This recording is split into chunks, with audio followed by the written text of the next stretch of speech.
안녕하세요. 오늘은 많은 분들이 궁금해하시는 엠페이스 시술에 대해서 알려드리도록 하겠습니다. 엠페이스는 단순히 어플리케이터만 붙이면 끝이라고 생각하시는 분들도 계신데요. 엠페이스는 얼굴, 안면 근육에 대한 이해와 그리고 해부학적인 지식, 노화의 메커니즘에 대해서 정확하게 알고 있어야지 시술을 했을 때 안전하고 효과적인 결과를 볼 수 있는 그런 고난이도의 시술입니다. 수백 개의 임상 케이스를 통해서 제가 겪은 엠페이스의 시술 핵심 포인트를 여러분들에게 자세히 알려드리도록 하겠습니다. 엠페이스는 얼굴에 자극을 줘서 고주파와 하이패스 에너지를 통해서 얼굴 근육을 강화시키고 그리고 피부 탄력을 개선시켜서 얼굴이 결국에는 궁극적으로는 리프팅이 되는 그런 시술입니다.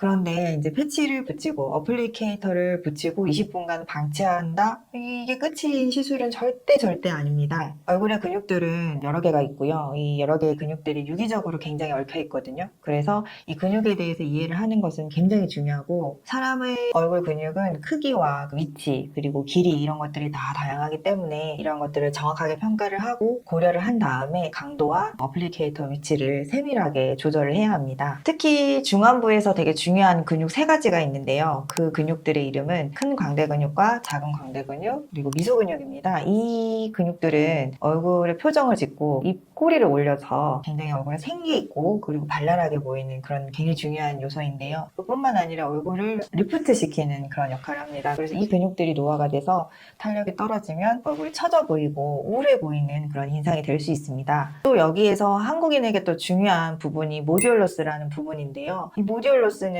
얼굴 표정 근육들이 입가에서 모두 모이는 한 부위입니다. 그런데 이 모듈러스는 서양인에 비해서 한국인과 동양인은 아래쪽에 위치해 있습니다. 그러니까 모듈러스가 이 위쪽이 아니라 위치되는 거죠. 그래서 어플리케이터를 붙일 때 수평 방향으로 붙이는 것이 아니라 광대 근육부터 모듈러스까지 이렇게 수직 방향으로 붙여야지 효과적으로 얼굴 근육을 강화할 수 있는데요. 또 하나 중요한 부분, 근육은 전두근입니다. 전두근은 이제 쉽게 얘기하면 이마 근육인데, 이 이마 근육은 노화가 되면 이 탄력을 잃고 쉽게 자주 이렇게 움직 수축이 되고, 그래서 이마 주름이 생길 수가 있고요. 이 탄력이 약해지면은 눈 뜨는 힘이 약해져서 눈꺼풀을 자꾸 덮어오게 됩니다. 그래서 엠페이스를 사용을 했을 때에는 이마에 탄력이 생김으로 인해서 이마 주름이 완화가 되고 눈꺼풀이 조금 위로 이동하는 그런 현상이 생깁니다. 실제로도 시술을 받는 환자들 중에 가장 많은 피드백 중에 하나가, 원장님, 눈 뜨는 힘이 너무 좋아졌어요. 눈이 시원해요. 라고 말씀하시는 분들이 대다수거든요. 그래서 이마 근육을 운동을 시켰을 때, 노화로 인해 손상된 이마 근육을 강화시켰을 때 이러한 효과를 볼 수가 있습니다. 거기에다가 큰 광대 근육과 작은 광대 근육은 입 주위 둘레근에 부착이 되거든요. 그래서 이제 근육이 시작되는 부위를 오리진, 그리고 근육이 부착되는 부위를 인설션, 이렇게 영어로 표현을 하는데, 입 주위 둘레근에 이 큰 광대 근육과 작은 광대 근육이 부착이 됩니다. 그러면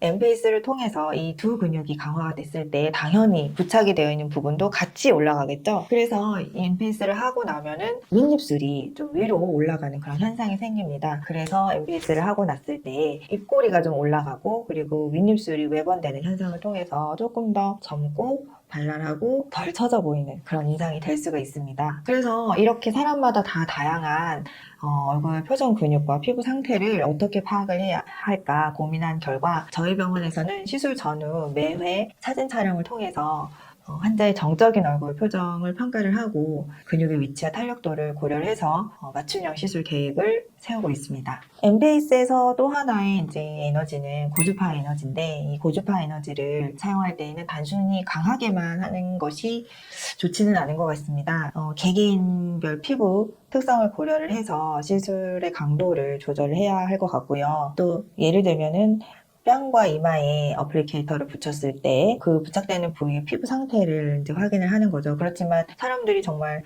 좌우가 조금씩은 차이가 있거든요. 그래서 강도가 좀 세게 필요한 곳에서는 에너지를 높여서 사용을 하고, 강도가 굳이 높지 않아도 된다 하면은 낮춰서 사용을 해서 피부 타입의 특성에 맞춰서 무지 항상 강하게만 시술하지 않도록 해서 좌우가 가장 밸런스를 이룰 수 있도록 고주파 에너지도 미세하게 조절을 해서 시술을 하고요. 또 이렇게 시술 중에도 하이패스 에너지에 대한 통증 반응이 좀 다들 다르시거든요. 그래서 통증에 대한 반응, 그리고 근육 수축의 비대칭성, 그리고 근육의 수축의 정도 등을 좀 꼼꼼히 관찰해서 환자 상태에 맞춰서 강도라든지 모드를 좀 조절해가지고 효과적으로 시술하는 것이 어떤 전문가의 역할이지 않을까 생각을 해봅니다. 엠페이스는 단순히 패치만 붙이고 끝나는 그런 시술은 아닙니다. 앞서 말씀드렸다시피 얼굴 근육에 대한 세세한 이해와 노화에 따른 어떤 근육의 이동, 위치 변화 등을 고려를 해서 시술을 해야 하는 생각할 것이 많은 그런 시술이죠. 특히 이제 몇 가지 표준 근육과 모듈러스, 이마 근육 등을 잘 생각을 해서 어플리케이터를 위치시켜야 될 것 같고요. 이렇게 자세하게 조절을 해야 된다는 것은